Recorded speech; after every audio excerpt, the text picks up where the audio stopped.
I think we're really excited for 2014. I'm very excited by all the writers we have in commission and all the writers we're producing this year. I think 2013 proved to us that as long as we are brave, as long as we continue to make the work we believe in, I think new writing will be healthy. I think the challenges that face all of us as a theatre industry are really tangible and real. We're about to go into a new funding round with the Arts Council of England.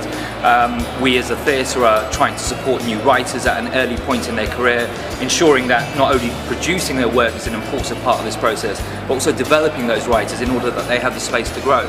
I'm looking forward to our next major production, which is opening in Manchester in a couple of weeks' time, and then going to Aylesbury, which Howard is producing, Dirty Rotten Scoundrels. That's our first production, as you know, with Jerry Mitchell Productions, this new partnership we've created with Jerry, which is great.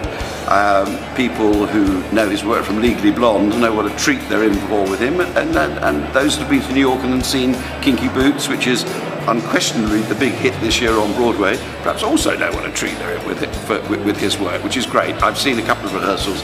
It's wonderful, really great fun, great style, great. And I think Dear Baz today called it like he went to rehearsal. He said it's like fine vintage champagne.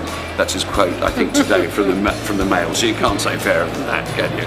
The economic climate is still tough, particularly in the regions, which is a major part of our business.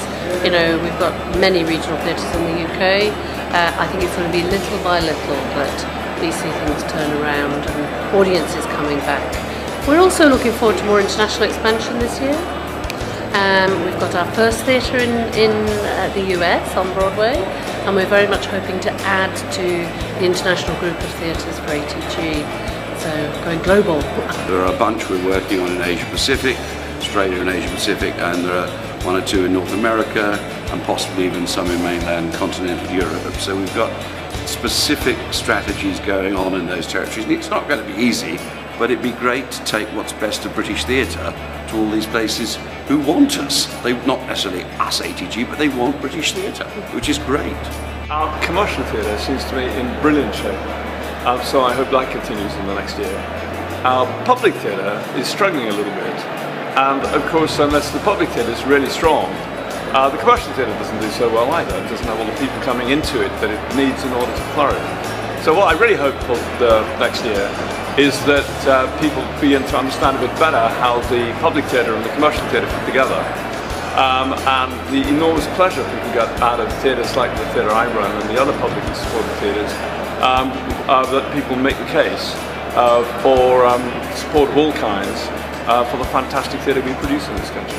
I think the London theatre seems to be incredibly lively and incredibly happy and so on, and there are these kind of islands of brilliant theatres in the regions, but I just think that we mustn't forget the regions and must find ways of strengthening those great big, those brilliant flagship rep theatres. That's what I think really matters. The other thing that I'm really keen on at the moment is the fascinating thing, the way that the commercial sector and the subsidised sector is getting so close. I mean, I've just done a play for Theatre Royal Bath.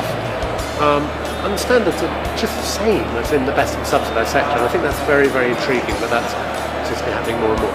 Well, 2014 is English Touring Theatre's 21st birthday, and some fool rather publicly said that we were going to do 21 productions or presentations, so my hope is that we do.